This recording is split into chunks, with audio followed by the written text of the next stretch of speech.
ஒரு நாணயமாக ஏற்றுக்கொண்ட கொடுத்த வாக்குறுதியை நிறைவேற்ற வேண்டும் என்ற எண்ணம் கிஞ்சித்தும் இல்லாமல் ஏமாற்றணும், அடுத்த தேர்தலுக்கே திருப்பி வாங்கணும் ஓட்டை. இதை தவிர திமுகவுக்கு இல்லை. அதனால தான் இன்றைக்கி அவங்க ஜாக்டோ ஜியோ எதுக்காக ஆய்வு, நீ என்ன சொன்ன, ஆய்வு பண்ணி தரேன்னு சொன்னேன். நாங்கள் வந்த உடனே ஆட்சிக்கு உங்களுக்கு அதை பண்ணுவேன்னு சொன்னேன். இன்றைக்கி 4 வருஷம் கழித்து நாங்கள் கொஞ்சம் சத்தம் போடுறோன்னு ஒரு கமிட்டி இந்த அழற பிள்ளைக்கு வாழைப்பழத்தை காட்டுற மாதிரி கொடுத்தாங்க. அதை ஏற்றுக்கொள்ளவில்லை ஜாக்டோ ஜியோவும் சரி. But all set and ton 1966-67 அப்புறம் 60 வருஷம் கழித்து இப்போ இந்தியை நாங்கள் அழிக்கிறோம், எதுக்குறோம், இந்தி திணிப்புன்றதெல்லாம் சிறுபிள்ளைத்தனமாக இருக்குது, சின்ன பிள்ளை விளையாட்டாக இருக்குது. திமுக காரங்க ஏன் இந்த அளவுக்கு ஆகிட்டாங்க நீங்கள் பாருங்கள். இந்தி திணிப்பை எதிர்த்து திமுக போராடல, பண்ணுறவங்க எல்லாம் தலைமட்டங்களில் தென்காசியில் கொஞ்சம் பேர் போகிறாங்க. இது திமுக என்ன நினச்சி கொள்ளக்கூடாதுன்னா, நாங்கள் இனிமேல் நாங்கள் தான், எதிர்கட்சிகள்லாம் பிளவுபட்டுருக்கு, வீக்காக இருக்குது, ஆகவே நாங்கள் தான் அப்படின்ற மாதிரி நினச்சிக்கிட்டு பேசுகிறத மக்கள் ஆணவமாக தான் பார்க்குறாங்க. அதாவது என்னை பொறுத்தவரை பல முறை சொல்லிட்டேன், ஆனால் சில விஷயங்கள் சொல்லி கொண்டு இருப்பதில் தப்பு இல்லை.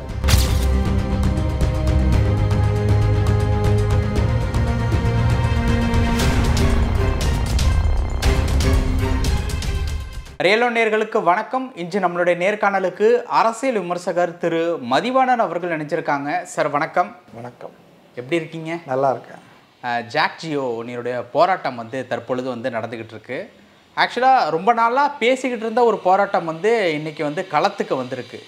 இப்போது இந்த போராட்டம் நடந்துக்கிட்டு இருக்குது. இது எல்லாத்தையும் தாண்டி ஆசிரியர்கள் வகுப்புகளை புறக்கணிச்சிருக்காங்க அப்படிங்கிறதும் சொல்லப்படுது. இதில் எந்தெந்த ஆசிரியர் பணிக்கு வரலை அப்படின்னு சொல்லிட்டு பள்ளி கல்வித்துறை லிஸ்ட் எடுத்துகிட்டு இருக்கதா தற்பொழுது தகவல் வந்திருக்கு. இதை எப்படி பார்க்குறீங்க? ஒரு பொறுமைக்கும் எல்லை உண்டுன்னு நம்ம பழமொழி சொல்லுவாங்க. மாநில அரசு ஊழியர்கள், ஆசிரியர்கள் இவங்கெல்லாம் ஒன்று சேர்ந்து எல்லா சங்கமும் உருவாக்குனது தான் ஜாக்டோ ஜியோ அமைப்பு. இப்போ அந்த அமைப்பு கடந்த காலங்களில் பல்வேறு முக்கியமான கோரிக்கைகள், உதாரணத்துக்கு முன்பு போல் பழைய பென்ஷன் திட்டத்தை அமுலாக்கணும்னு சொல்லி நீண்ட நாளாக போராடிட்டுருக்காங்க. அப்போ எதிர்கட்சியாக இருக்கும்போது 2021க்கு முன்னால் திரு ஸ்டாலின் அவர்கள் போராட்டங்கள் நடத்துகிற இடத்தெல்லாம் அன்இன்வைட்டட் இவரே போய் ஆஜராகி அவங்களுக்கு ஆதரவு தெரிவித்து ஆட்சி வந்த உடனே நாங்கள் எப்படி நீட்டில் முதல் கையெழுத்தை போட்டு ஒழிப்போனாங்களோ அதுபோல் உங்களுக்கு புதிய பென்ஷன் திட்டத்தை மாற்றிட்டு உங்களுக்கு பழைய பென்ஷன், ஓல்டு பென்ஷன் ஸ்கீமை நாங்கள் அமுல்படுத்துவோம்னு உறுதிமொழி கொடுத்தாங்க. இன்னும் பல, அதாவது டெம்பரரியாக இருக்கிறவங்கள நிரந்தரப்படுத்துறது, இப்படி இன்னும் சில முக்கியமான பிரச்சனைகள் இருக்குது. ஊதிய முரண், இப்படிலாம் நிறைய இருக்குது. அது லிஸ்ட்டு பெருசு. அப்போது இது ஒரு மிக முக்கியமான ரோலை ப்ளே பண்ணிச்சு போன தேர்தலில் வெற்றிக்கு. அதாவது ஒரு 40-45 தொகுதிகளில் திமுக ஜெயிச்சது வெறும் 10,000 ஓட்டுக்கு கீழே தான்.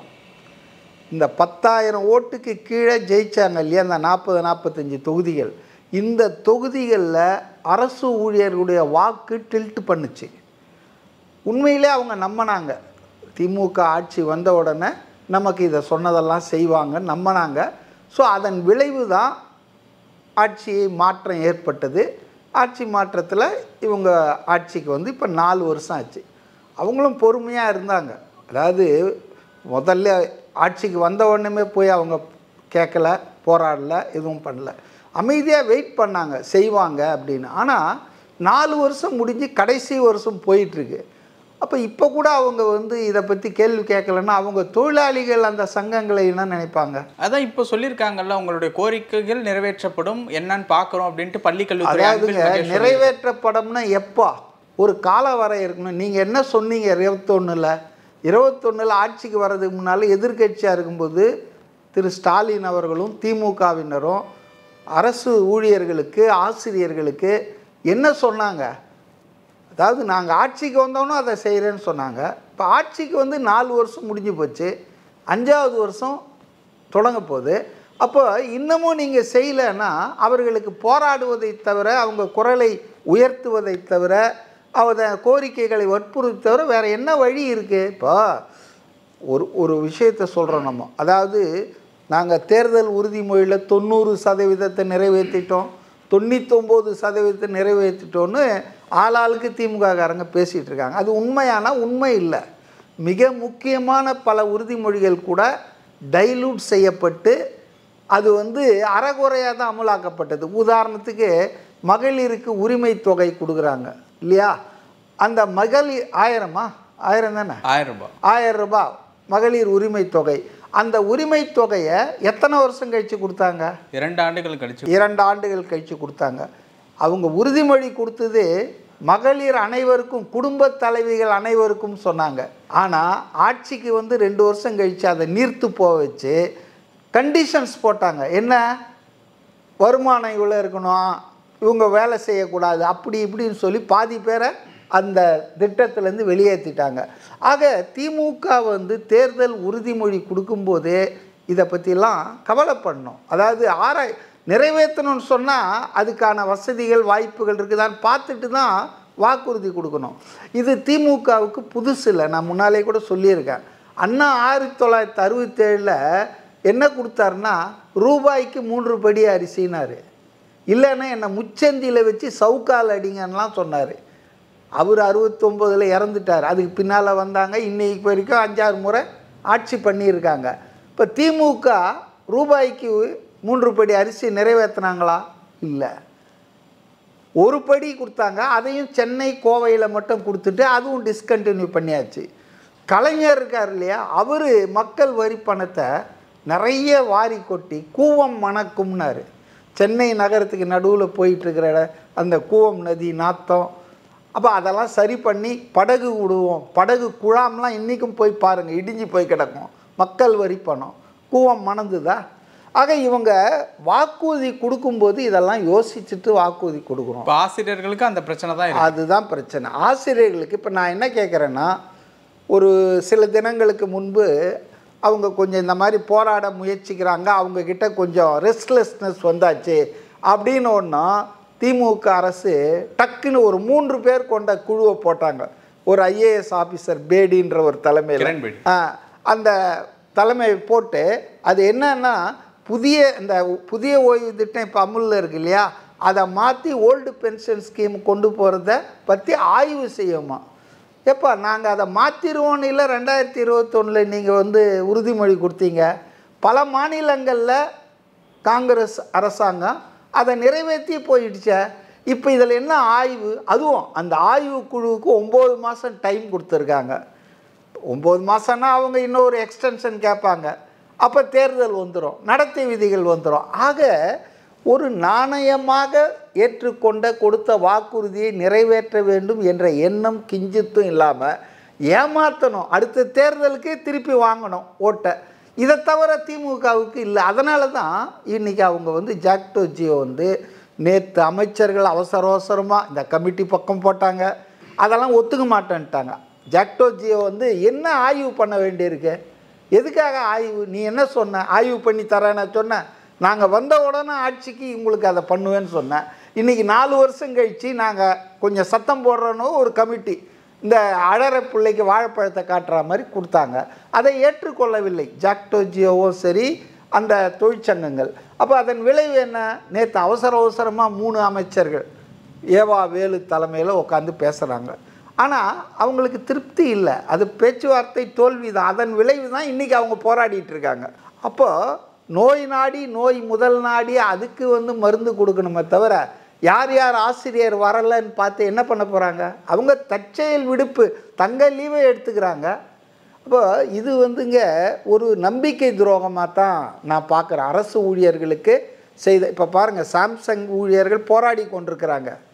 அதில் ஏகப்பட்ட விஷயங்கள் தொழிலாளிக்கு எதிராக இந்த அரசாங்கம் பண்ணி வேறு வழி இல்லாமல் நீதிமன்றம் தீர்ப்பு கொடுத்ததால் தொழிற்சங்கம் பதிவு பண்ணாங்க. அது கூட கடைசியாக அந்த கடைசி கெடு முறிவு வரைக்கும் பண்ணாமல் இருந்தது, இப்போ பண்ணிட்டாங்க.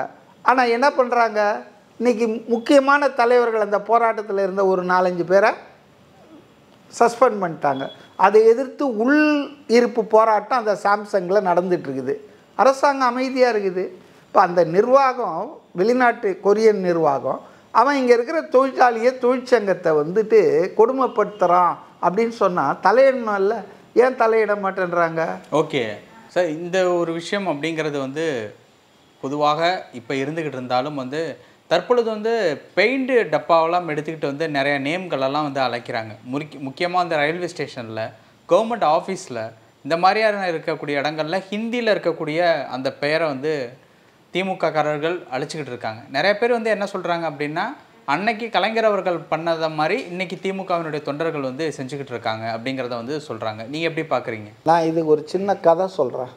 எங்கள் வீட்டு பிள்ளைன்னு எம்ஜிஆர் படம் ஒன்று வந்தது, ரொம்ப பிரமாதமாக ஓடி 25 வாரம் வெள்ளி விழாலாம் வந்து பெரிய பாப்புலர் ஆச்சு. அதில் தான் நான் ஆணையிட்டால் சாட்டையை சோட்டினதெல்லாம் வந்தது. அந்த வெற்றியை தொடர்ந்து உடனே வந்து எங்கள் வீட்டு பெண்ணுன்னு எடுத்தாங்க. அது பெட்டிக்கு வந்ததும் தெரியல, போனதும் தெரியல, அட்டர் ஃப்ளாப்பு. அதே போல் பணமா பாசமானு ஒரு படம், இழந்த பழம் பாட்டு ரொம்ப ஃபேமஸ். அதில் ரொம்ப பிரமாதமாக ஓடிச்சு. அதுவும் இது மாதிரி வெள்ளி விழா எல்லாம் ஓடிச்சு. அதை பார்த்து உடனே அந்த ஆட்களே தான் குலமா குணமான்னு எடுத்தாங்க.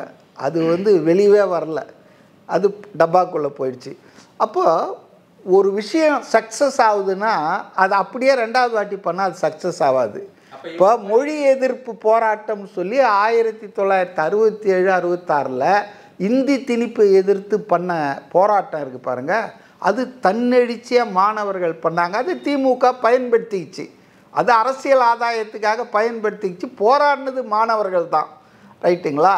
அப்போ இந்த இந்திய எழுத்துக்கள் மேலே இருந்த ஆத்திரம் இந்தியை திணிக்கிறாங்கன்னு சொல்லி அதெல்லாம் அழித்தாங்க. Okay, but all set and done 1966 67 அப்புறம் 60 வருஷம் கழித்து இப்போ வந்துட்டு இந்தியை நாங்கள் அழிக்கிறோம், எதுக்குறோம், இந்தி திணிப்புன்றதெல்லாம் சிறுபிள்ளைத்தனமாக இருக்குது, சின்ன பிள்ளை விளையாட்டாக இருக்குது. பெயிண்ட் அடிக்கிறதெல்லாம் ஒரு கேலி கூத்து அப்படின்னு சொல்ல. கேலி கூத்து மட்டும் இல்லைங்க, ரொம்ப சிறுபிள்ளைத்தனமாக இருக்குது. திமுக காரங்க ஏன் இந்த அளவுக்கு ஆகிட்டாங்க நீங்கள் பாருங்கள். இந்தி திணிப்பை எதிர்த்து திமுக போராடல, பண்ணுறவங்க எல்லாம் தலைமட்டங்களில் தென்காசியில் கொஞ்சம் பேர் போகிறாங்க, தலைவர் சொல்லி தான் நாங்கள் போராடுறோம், ரைட்? அப்போ ஏன் மாநில அளவில் திமுக போராடல? மற்ற கட்சிகள்லாம் குட்டி குட்டி கட்சி, திராவிடர் கழகம் போராடுது. இப்போ பாருங்க, அவங்கள பொறுத்தவரையில் ஆட்சி அதிகாரத்தை காப்பாற்றிக்கணுங்க. திமுக நிறைய வேலைகள் இருக்குன்னு சொல்கிறாங்க. இல்லை அவங்க வந்துங்க இந்தி எதிர்ப்பு, அதுக்கு வந்து ரயிலில் பிளாட்பார்த்தை ஏன் ரூபா நோட்டில் இருக்குது, அதையெல்லாம் அழிச்சிருவாங்களா? இப்போ இவங்க ராஜ்நாத் சிங்கை வர வச்சு கலைஞர் நாணயம் வெளியிட்டாங்களே, அந்த நாணயம் 10,000 ரூபான்லாம் சொல்லி விற்றாங்களே, அந்த நாணயத்தில் கலைஞருக்கு மேலே கீழே தமிழ் வெல்லும்ல ஒரு எழுத்து இருக்குது, ஆனால் அதுக்கு மேலே இந்தியில் இருக்க அதெல்லாம் வச்சு தானே அடித்தாங்க. ஸோ இது வந்துங்க இந்தி திணிப்பு எதிர்ப்பு என்பது எதிர்க்க வேண்டிய ஒன்று. ஆனால் அதை வந்து சிறுபிள்ளைத்தனமாக நான் வந்து பெயிண்ட் பாக்ஸை எடுத்துன்னு போய் ரயில்வேட்ட அவன் அடுத்த செகண்டே சரி பண்ணிவிடுவான். அமைச்சரவை கூட்டம் வந்து கூட போகிறதாகவும் அதில் வந்து இந்த பட்ஜெட் ரிலேட்டபிளான விஷயங்கள் வந்து பேச போகிறதாகவும் வந்து சொல்லியிருக்காங்க. ரொம்ப அழுத்தமாக சொல்லிக்கிட்டு இருக்கிறது, மீண்டும் திமுக வந்து 200 தொகுதிகள் தான் டார்கெட் பண்ண போகிறாங்க, அதற்கு உண்டான வேலைகள் தான் நடந்துக்கிட்டு இருக்கு அப்படிங்கிற மாதிரி சில பேச்சுவார்த்தைகளும் போயிட்டுருக்கு. எப்படி சார் பார்க்குறீங்க? அதாவது திரும்ப திரும்ப அவங்களும் வந்து சலிக்காமல் சொல்லிகிட்டு இருக்காங்க. நம்பிக்கை தானே சார்? நம்பிக்கை தான், ஆனால் ஃபால்ஸ் ஹோப் பண்ணிடக்கூடாது. இந்த முயல் ஆமை கதை மாதிரி ஆகிடக்கூடாது. நாங்கள் 200 தொகுதிக்கு மேலே ஜெயிப்போம், 200 தொகுதிக்கு மேலே ஜெயிப்போம்னு திமுக 2 தொகுதியில் மட்டுமே ஜெயிச்ச வரலாறு உண்டு. அது ராஜீவ்காந்தி கொஞ்சம் இருங்க, அது கிடையாது. அப்புறம் எதிர்கட்சி அந்தஸ்தை இழந்த வரலாறு உண்டு விஜயகாந்த் கிட்ட. அதனால் இது வந்து திமுக என்ன நினச்சி கொள்ளக்கூடாதுன்னா, நாங்கள் வந்து இனிமேல் நாங்கள் தான், எதிர்கட்சிகள்லாம் பிளவுபட்டுருக்கு, வீக்காக இருக்குது, ஆகவே நாங்கள் தான் அப்படின்ற மாதிரி நினச்சிக்கிட்டு பேசுகிறத மக்கள் ஆணவமாக தான் பார்க்குறாங்க. அதாவது வந்துங்க, என்னை பொறுத்தவரை பல முறை சொல்லிட்டேன், ஆனால் சில விஷயங்கள் சொல்லி கொண்டு இருப்பதில் தப்பு இல்லை. 1971 தேர்தலில் திமுக ஜெயிச்சுது. ஃபஸ்ட்டு 67, அதுக்கப்புறம் 71 அதுக்கப்புறங்க இன்னைய வரைக்கும் ஒரு 60 வருஷத்தில் never in the history of the Tamil Nadu DMK 5 வருஷம் ஆட்சி பண்ணால் வீட்டுக்கு அனுப்பிச்சிடுவாங்க ஜனங்க. நெவர். அண்ணா திமுக எம்ஜிஆர் தலைமையில் 3 வாட்டி ஆட்சி பண்ணியிருக்கு தொடர்ச்சியாக, ஜெயலலிதா தலைமையில் 2 வாட்டி ஆட்சி பண்ணியிருக்கு. Never in the history. கலைஞர் வந்து அந்த 71 தவிர 67 அண்ணாதர் தான் வந்தார். முதல்வராக வந்துட்டு அண்ணாதுரை தான். ஆனால் 71ல் முதல்வராக இருந்த கலைஞர் ஜெயிச்சாரா?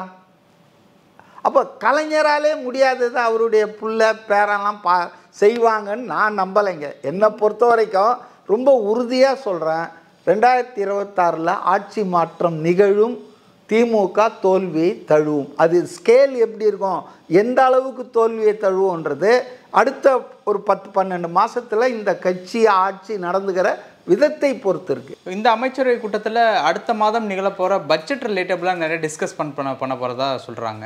இப்போ நம்ம பேசிக்கிட்டு இருக்க இந்த நேரத்துலையும் அமைச்சரவை கூட்டம் வந்து போயிட்டுருக்கு. எப்படி அந்த ஒரு அதாவதுங்க, பட்ஜெட்டுன்றதை எப்போவுமே வந்து மாநில அரசாங்கம் மத்திய அரசாங்கம்லாம் போடுறது தான்.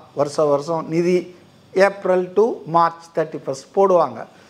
ஆனால் இன்றைக்கி பார்த்திங்கன்னா தமிழ்நாட்டின் பொருளாதார நிலை எப்படி இருக்குது? நேற்று கூட ஒரு நிகழ்ச்சியில் பேசியிருக்காரு. அதாவது இந்த இலவச மருந்தகங்கள் ஓப்பன் பண்ண நிகழ்ச்சியில் 1000 ஓப்பன் பண்ணியிருக்காரு. அதில் வந்து என்ன பேசியிருக்காருன்னா, நிதி நிலை நமக்கு ரொம்ப கஷ்டமாக இருந்தாலும், ஒன்றிய அரசு நிதியை கொடுக்க மறுத்தாலும், வேறு நம்ம ரொம்ப கஷ்டப்பட்டு தான் மக்கள் சுமையை குறைக்கிறதுக்காக இதெல்லாம் பண்ணிகிட்ருக்குறோன்ற மாதிரி சொல்கிறார். அப்போது is accepting a fact all is not well with the economy of Tamil Nadu. மாநிலத்தின் பொருளாதாரம் நல்லா இல்லைன்றது முதலமைச்சர், நிதி அமைச்சர் யார் வேணாலும் சொல்லுவாங்க. அதுக்கு காரணிகள் ஒன்றா வேறு ஒன்றிய அரசு அப்படின்லாம் சொல்லிக்கலாம். ஆனால் ஃபேக்ட் இஸ் தமிழ்நாடு மாநிலத்தின் பொருளாதாரம் சரியில்லை, அது வந்து படுக்கையில் இருக்குது. இதை எப்படி நான் சொல்கிறேன்னா, இந்தியாவில் இருக்கிற எல்லா மாநிலங்களிலும் அதிகபட்ச கடன் வாங்கிய மாநிலம் எதிரான தமிழ்நாடு. வளர்ச்சிக்காக தான் கடன் இல்லை, நீங்கள் வளர்ச்சியோ தளர்ச்சியோங்க, அதிகபட்சமாக கடன் வாங்கிய மாநிலம் தமிழ்நாடு. ஆனால் சன் டிவி என்ன பண்ணுதுன்னா, 3 லட்சம் கடன் வாங்கி இருக்கிற குஜராத்தை பற்றி குஜராத் மாநிலம் கடனில் மூழ்குகிறதுன்னு இவங்க வந்து நியூஸ் கிரியேட் பண்ணுறாங்க, செய்தியை பரப்புகிறாங்க. முதுவை பார்ப்பா, 8 லட்சம் கோடி வாங்கி நீ மூழ்கிட்ட, குஜராத்து மூழ்குதுன்ற. கடன் வாங்கி பொருளாதாரம் நடத்துறது நல்ல பொருளாதாரம் இல்லைங்க. கடன் வாங்கி கல்யாணம் பண்ணக்கூடாது, கைக்கேற்ற வீக்கம்தான். எப்போவுமே பொருளாதாரம், நம்ம வீட்டு பொருளாதாரம் எப்படி இருக்கும் அதுபோல் தான் நடத்தணும். ஆனால் தமிழ்நாட்டின் பொருளாதாரம் மிக மோசமாக இருக்குது. இப்போ பட்ஜெட்டில் இவங்க என்ன செய்ய போகிறாங்க, அதாவது இவங்க சாத்தியமான விஷயத்தெல்லாம் சொல்ல போகிறாங்களா, இல்லை வழக்கம் போல் அள்ளி வீச போகிறாங்களா தேர்தலை மனதில் வைத்து கொண்டு என்று நமக்கு தெரியாது. ஆனால் என்ன இவங்க சொன்னாலும் என்ன இருக்குது, ஏதாவது கொடுப்பதற்கு நிறைவேற்றுவதற்கான நிதி ஆதாரம் இருக்கா? அது இல்லாமல் நான் வந்து வானத்தை வில்லா வளைக்கிறேன் அப்படி இப்படின்னு அடித்து விடலாம். பட் பட்ஜெட்டு இஸ் எ ஃபேக்டாக சொல்லணும். இன்றைக்கி இருக்கிற நிலைமையில் மிகப்பெரிய அளவுக்கு ஒன்றும் செய்ய முடியாது இந்த அரசால். அறிவிப்புகள் இருக்கலாம் தான் நான் நினைக்கிறேன். ஓகே சார், பல விஷயங்கள் பகிர்ந்துக்கிட்டீங்க. நேரத்துக்கு ரொம்ப நன்றி.